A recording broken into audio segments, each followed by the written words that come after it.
do you know what? Weirdly, I'm happier now that we've started because I love sitting across. But actually, for the last hour and a half getting ready, I've been miserable as sin, Tom. That's the most miserable I think I've ever seen. Really, yeah. It's a combination of lack of sleep, bit of self-doubt, and just not very happy about the happiness episode of the podcast. It is indeed the happiness special, the innovation of happiness. It is indeed. But you're not very happy. I'm quite happy. I'm like a 7 out of 10 today. Are you? What score have you got? I was probably a 3 when on my way here. I think that dipped down to about a 1.5. Really? When did it dip to a 1.5? The porridge wasn't as good as it normally is. That was horribly depressing.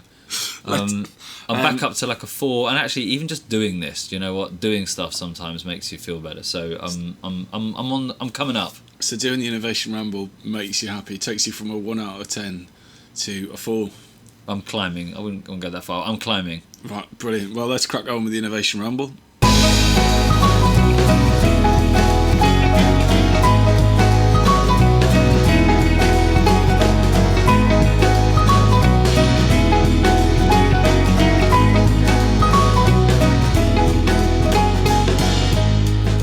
The Innovation Ramble is our weekly podcast exploring the world of innovation one topic at a time. If you could give us a 5-star rating on iTunes, we'd be your best friends forever. That'll help more people discover the podcast and help discover some of the little guy innovations that we're talking about.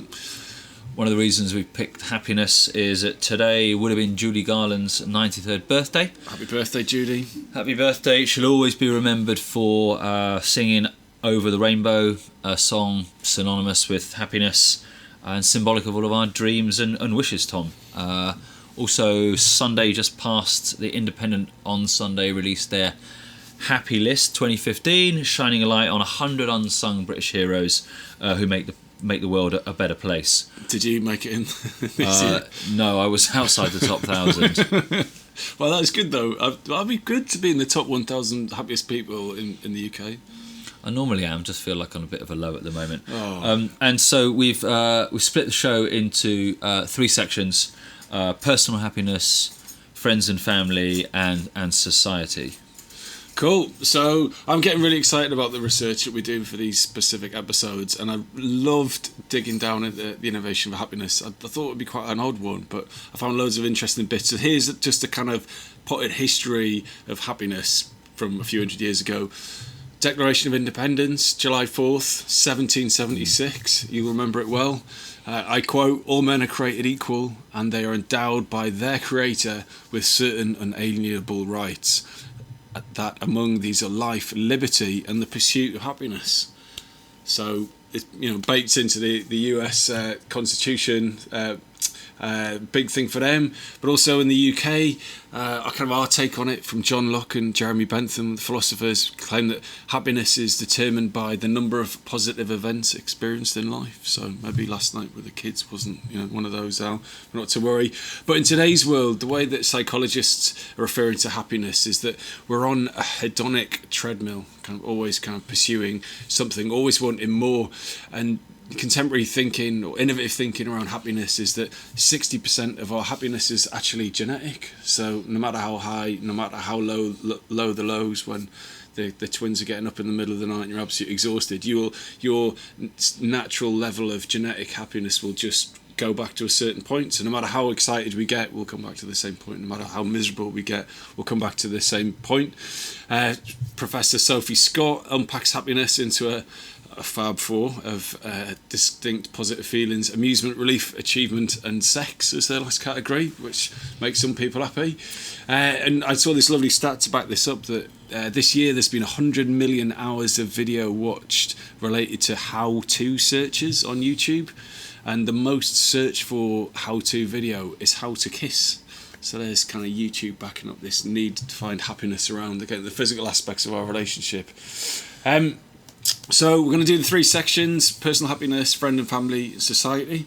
Do you want to kick us off? Yeah, absolutely. So Fake Talk is an app from Korea that lets depressed teens text with celebrities and dead friends. So it's wildly popular in South Korea. 4 million downloads in a population of 50 million.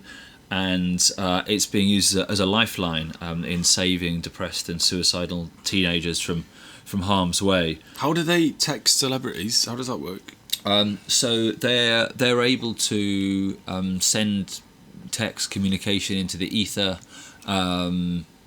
to me specifically, or is it randomized? Is it anonymized? How does it work? I don't believe they actually end up going to the celebrities, but they're able to pretend to make contact with them, and obviously with dead people, so friends and family. So they're able to kind of like put their emotions out there using the app, and then there's a natural language processing add-on that's checking that out and then coming back with a positive sentiments, trying to like make them feel a bit happier. But we're almost covering this every week now. We're talking about robotics, robots delivering pills in hospitals, robots looking after kids, and now we're talking about an algorithm or natural language processing actually helping people with depression. And this is fundamentally a robot or a machine helping people become more happy. So we're letting robots and algorithms into our life on almost daily basis now without actually really even knowing it.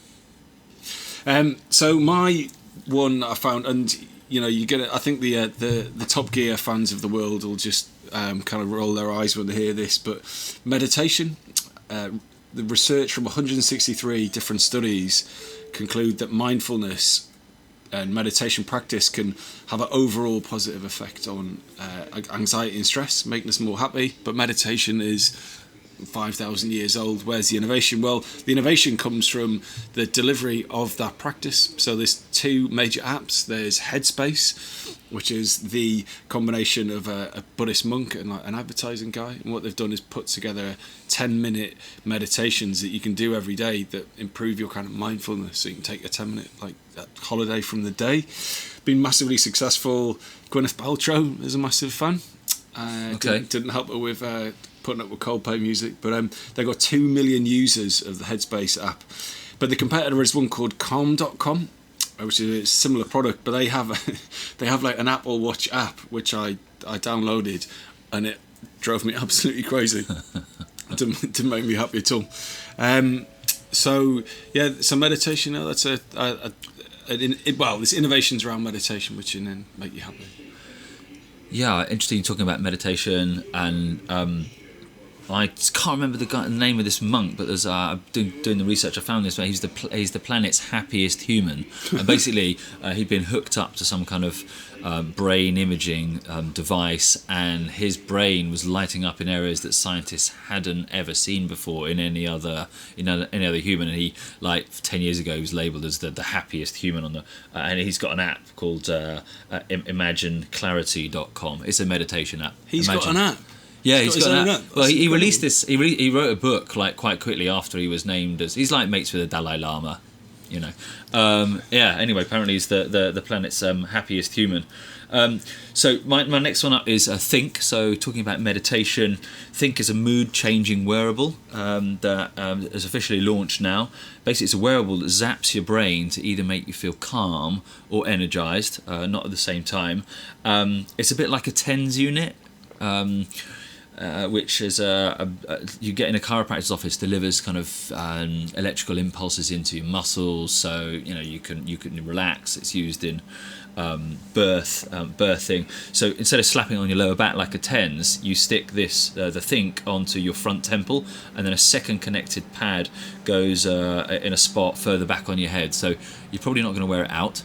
You be careful in the office getting rumbled, and then it's you use the app to control it, and you can adjust the strength of the kind of brain zapping that goes on. There's a pattern of greater and lesser intensity, and you've got three different kind of energizing modes. So yeah, it can make you feel calm. Apparently, it looks a bit. You just feel like a bit stoned, and energy-wise, you talk a bit louder, you move a bit faster. So this is really interesting, and we see it as a kind of. I see it as basically a digital drug that's starting to affect your mood through technology. What's handing over control to the robots? You're sticking a robot on your head to control the way you feel. It's mental. Getting a theme here. Yeah, so do you think? crazy. What's your view, Tom? Can we hand over happiness to robots and machine learning? Well, as I said before, we've handed over so much stuff. Like Facebook has an algorithm, right? So the stuff that comes up in your feed is what Facebook and the algorithm assume that it's important to you. It's not what is actually important to you. It's just their best guess.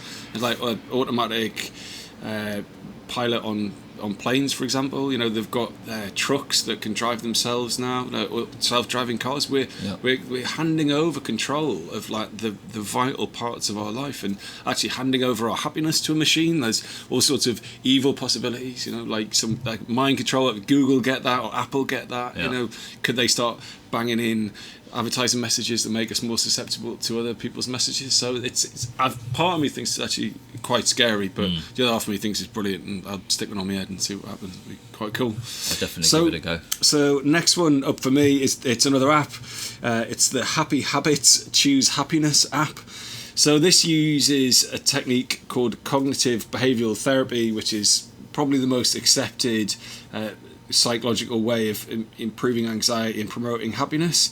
When I looked into this app, right, and you have to perform a 119 item happiness assessment, and then it gives you sort of when was the last time you did any survey that took more than 3 seconds? 119. Unless that's the intention, you start on a happiness of 7 and by the end you're at a 3, and then it builds you back up.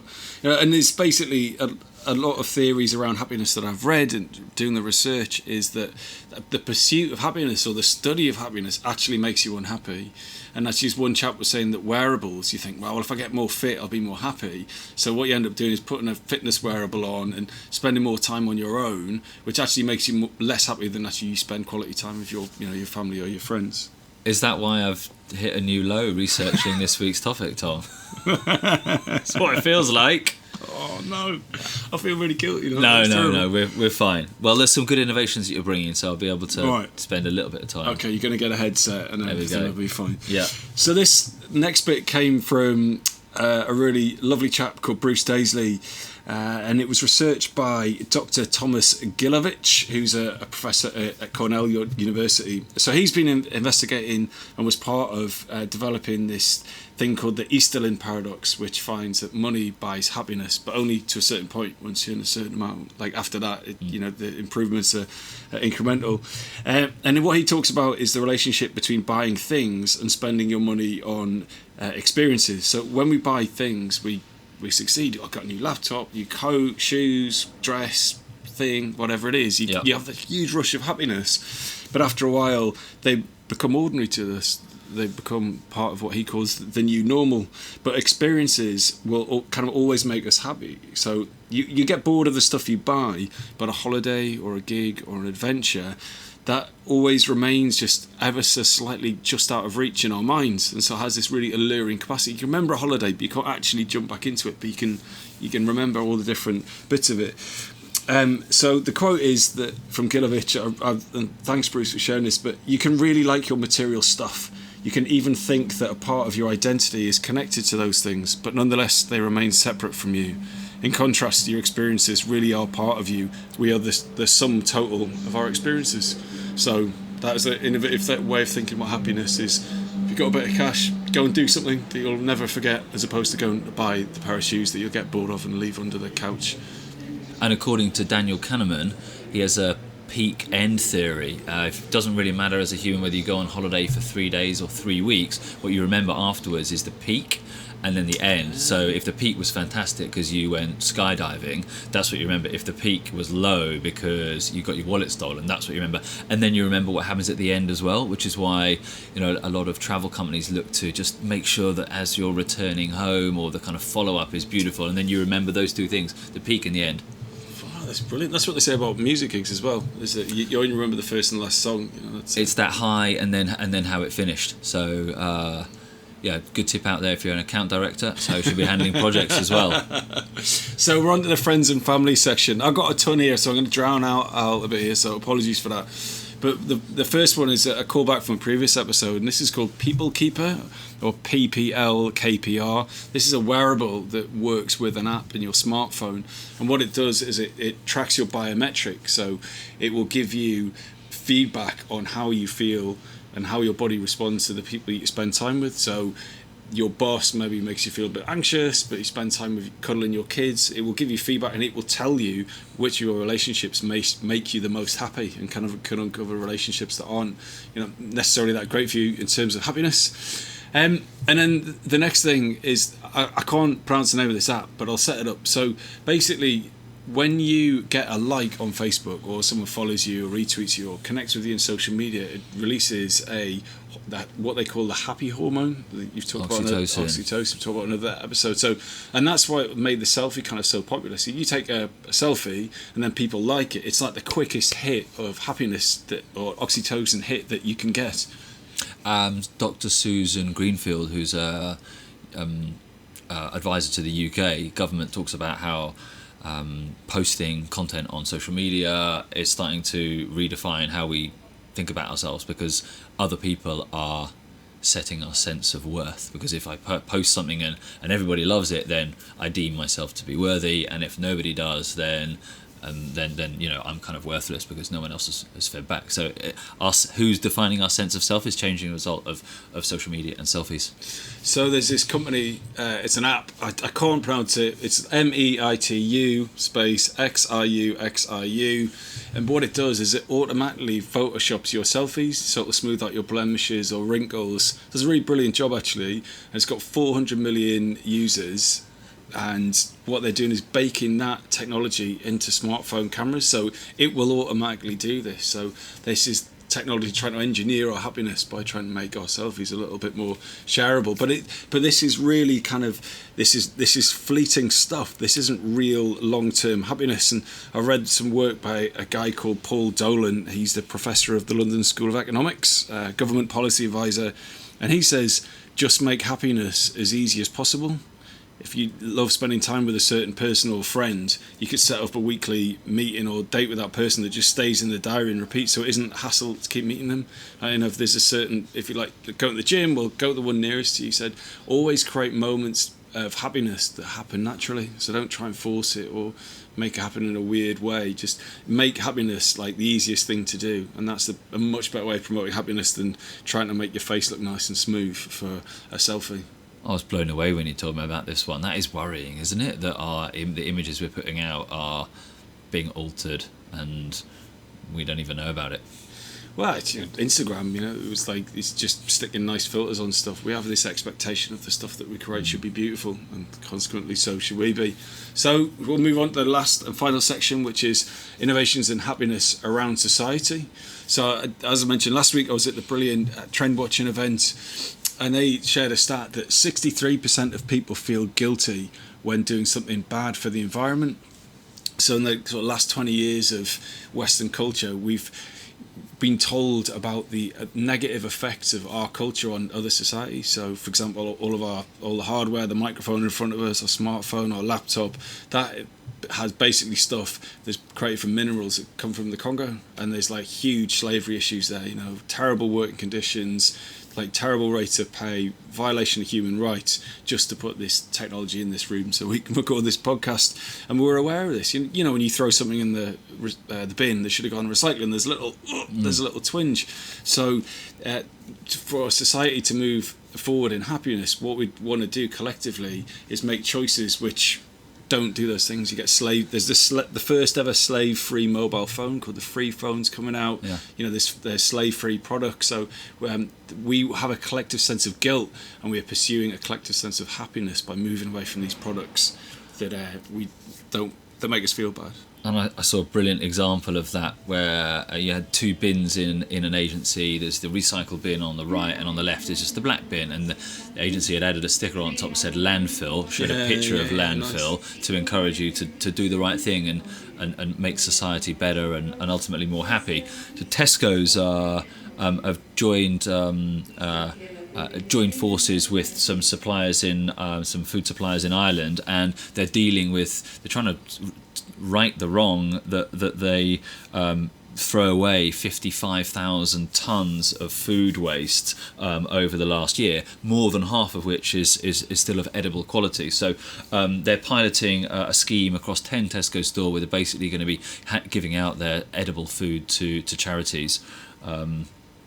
So yeah, and the same thing is happening in restaurants as well. It feels like people are starting to ask more regularly for like doggy bags or to take their food home, because the amount of stuff that's just wasted in society from restaurant food is shameful, Tom, and we can make people better fed and happier. And it's something that big business is tapping into, this trend. The social network site Reddit, each one of their employees has between like $5 and $10 a day to use to make their punters more happy. And Pret are doing the same thing. There's like a discretionary thing, like if you can spend a $5 to make someone's day and make them happy, then you should do that. So businesses are realising that happiness is fundamentally good for their bottom line as well. I love that in Pret. Their random acts of kindness are fantastic. You know, if they see somebody like crying into their lunch, they'll take them over a free coffee. You know, and that isn't about a loyalty scheme or brand building. It's just doing the right thing. But you know, that it's fantastic to see, and it feels like kind of loyalty and stamp cards are dead, and there are new ways to, you know, make people happy and surprise them. British Airways are doing their own thing. They trialled a happiness blanket. I don't know if you've tried this, Sal. Basically, they put the happiness blanket on you, and it has sensors that can pick up different physiological signs, and it will glow either a red or a purple or a blue, depending on how anxious or happy they are. So they can get visual feedback on, is the food good? Is, you know, watching Teenage Mutant Ninja Turtles at 30,000 feet, does that make you happy or not? So I don't know if they carried on with it, but it's interesting that, you know, making happiness visible is a really, really big opportunity for those guys. I wonder what colour it would have gone if Kate Moss had one on her way back from Turkey this week. She was raging apparently, but it was EasyJet, not British Airways. Kate Moss on EasyJet. Yes, yeah, raging apparently. Could have done with the British Airways happiness blanket. Crikey. So yeah, I mean, do you want to talk about your dogs? Yeah, so you know, I'm a big pet lover. We've got cats, and if you're a dog lover, which my parents are, then you're one of millions who love their pets, and they make us more active, which makes us more healthy. They help develop empathy in children. They build our self-esteem, and they help us foster kind of social connection. So like pets and dogs are really catalysts for our happiness, and you'd be very sad if you lost your dog. I think 7 million dogs get lost in the US, and there's a new app out called Finding Rover. It's a revolutionary facial recognition app that's gonna when you get your dog, you snap it and you add its image to the database, and then if your dog gets lost and you know you're distraught, you can then reach out to the network, and all those people who are registered will keep an eye out for your dog, and will collectively, all those dog owners work together to kind of boost your happiness and get your dog back to you. We should put them in touch with that wildlife app that has facial recognition for tigers. Do you remember that from a few episodes? Tiger Sense one. That's it. So we get Tiger Sense and Find Rover together. Let's put them in touch via Twitter, and we'll let you know what happens next week. So the final thing for me really is probably the most large-scale innovation ever conducted around happiness. So we have a regular listener in Bhutan. Bhutan, what they've done is, instead of tracking GNP, what they track is gross national happiness. And this came out in 1972 from their fourth Dragon King, to build an economy based on Buddhist spiritual values instead of the kind of Western material development, which might sound like total hogwash to some listeners. But the impact has this been felt in other countries. So Thailand, the government of Goa, South Korea, the city of Seattle, Singapore, Dubai, and the UK have all developed similar systems to measure happiness as a vital part of a healthy economy. And in 2011, the UN passed a unanimously adopted resolution placing happiness on the global development agenda. So you know, it's a bit hard to measure happiness, and a lot of the critics come from there.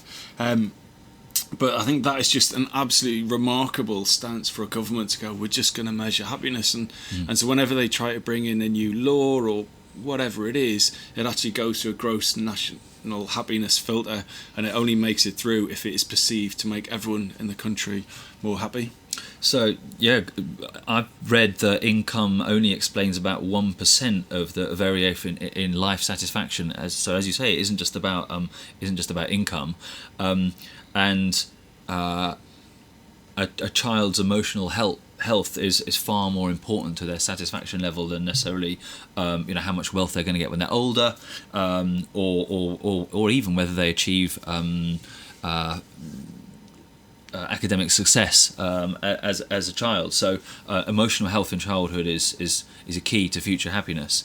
So I'd just kind of like to finish on going back to Paul Dolan, the happiness expert we mentioned earlier, and I think it's the most innovative way of thinking about happiness. I'd just like to share that for him there are two types of happiness, type 1, type 2.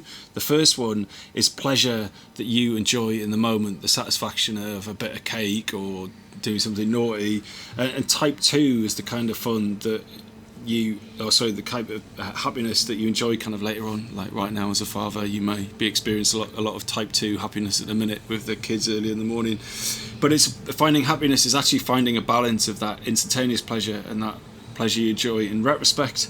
So for example, if you're a bit of a hedonist, you're partying all the time, you're just having a burger, you're having a pint, you're saying yes to everything, and you're a bit unhappy, being happy may be found in doing more of a long-term project, or whereas the other way around, if you're too structured, if your life's too locked down, it's all process driven, it's all, your whole calendar's mapped out, then maybe what you need to do is be a bit more frivolous. And I think that's a really simple way, an innovative way of looking at happiness. And if that doesn't work for you, and you need some happiness in your life, then if you move to Denmark and you're over 65 and you're female, then those are the 3 keys to happiness. A survey found recently they have the highest pensions, I believe. So the UK is outside, sadly, the world's 20th happiest countries. But if you're female, over 65 and Danish, you're probably pretty happy. There's a solution that we can all get involved in. So shout out, massive thanks to the beautiful CSC Champagne Bar. It is 7 a.m. on a Wednesday morning. We're inside the CSC's tasting room. So massive thanks to Darius, Avona and the gang for that. Cheers to Matt Kempton for the logo. Lucky Elephant for our brilliant music at the top and tail of the show, and James Harrison, thanks for doing our photography. Yeah. Show notes you can get at theinnovationramble.com. With all the links, probably some bonus content as well. Yeah, follow us on Twitter at InnovRamble. We've got a brilliant Pinterest page, tons of followers, content going on there every day. So if you want innovations for a presentation that you're doing or writing a report, then check out our Pinterest page. All the links are on theinnovationramble.com. Should we finish with some quotes? Let's do that. I'm going to speak back to your Declaration of Independence and come in with US President Abraham Lincoln. Folks are usually about as happy as they make their minds up to be. Brilliant. That's just a lovely way to finish. And my quote is from Robert I. Sutton. This guy's a professor of organisational behaviour at Stanford. And he says, if you want innovation, you need happy warriors, upbeat people who know the right way to fight. What a show. Are you happier? Are you happier now? I am happier, yeah. Yeah? Notched up another whole point, I'd say, Tom. Where are you in happiness scale? I'm at the 6.5 now, I'd say. 6.5, brilliant. Yeah. What a result. Thanks so much. See ya. Bye.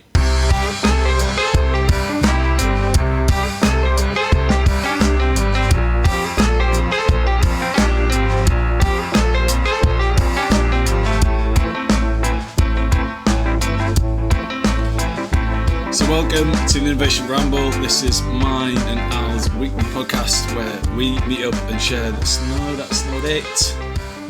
It's not it.